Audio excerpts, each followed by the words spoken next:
வணக்கம்.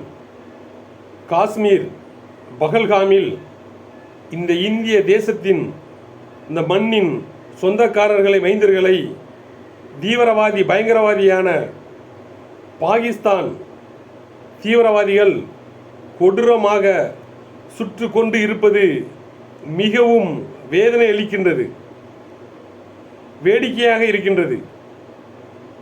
என்ன செய்தார்கள் இந்திய இராணுவம்?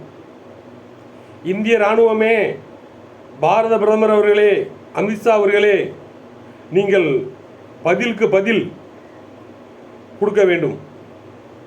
இவர்களை சும்மா விடக்கூடாது.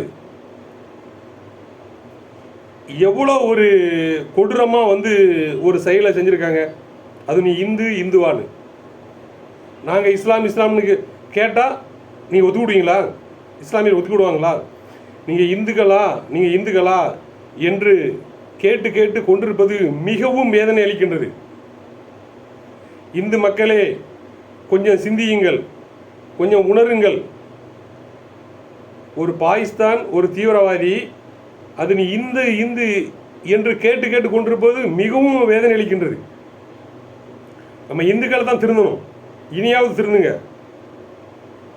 எல்லோரும் சிந்திக்கணும். பொதுவாக எவனாது வேற ஒரு அரசியல்வாதியாது இது குரல் கொடுத்தானா? கொடுக்க மாட்டான். நம்மளாம் இப்படி தான் இருக்கணும். இது நம்ம அனைவருமே இதுக்கு எதிர்ப்பு தெரிவிக்கணும். கண்டிப்பாக தெரிவித்து கடுமையாக நடவடிக்கை எடுக்கணும். அந்த தீவிரவாதிகளை சுட்டுக்கொண்ட பயங்கரவாதி தீவிரவாதியான பாகிஸ்தான் தீவிரவாதிகளை சுட்டு பொசுக்க வேண்டும். அவர்களுடைய கூடாரமே இருக்கக்கூடாது. அந்த தீவிரவாதிகளே ஒட்டுமொத்தமாக அழிக்கணும். பாகிஸ்தான் தீவிரவாதிகளை ஒட்டுமொத்தமாக அழிக்கணும்.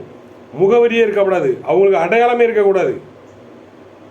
பாரத பிரதமர் அமித்ஷா அவர்கள் உடனடியாக நடவடிக்கை எடுத்து அவர்களை சுட்டு பொசுக்க வேண்டும், கொடூரமாக கொள்ள வேண்டும். பாகிஸ்தான் தீவிரவாதிகளை அவர்கள் அடையாளம் இல்லாமக்கணும்.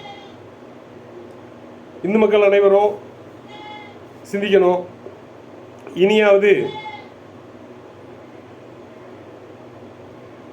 நீங்கள் என்ன செய்யணும்? இந்த எந்த அரசு நம்மளுக்கு இருந்தால் நம்ம மக்கள் இந்து மக்கள் பாதுகாப்பாக இருப்பாங்க அப்படிங்கிற நீங்கள் உணருங்க.